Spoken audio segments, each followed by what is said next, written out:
guys. Ito na yung update dun sa eggplant or talong na ginamitan ko ng Bloom Max Ultra Liquid Bloom Enhancer for all flowering and ornamental plants. Check out mo sa Yellow Basket guys kapag nakakaranas ka ng yung bang kakaunti yung bulaklak para bang ayaw halos sumulpot. Ngayon tignan mo guys, wala pang isang linggo. Ayan na guys, no? Ayan na. Eto na guys, oh. Ayan na, ano na siya. Labasan yung bulaklak niya. So, ayan guys. Wala pang, ano yan, isang linggo guys. Ayan na. No? Ayan na.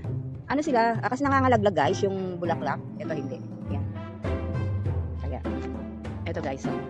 Ayan. Ayan, diba? So, ito. Ayan na guys, malapit na ako mag-harvest. Ito guys, bunga rin yan. Ayan, oh. Bunga na yan guys.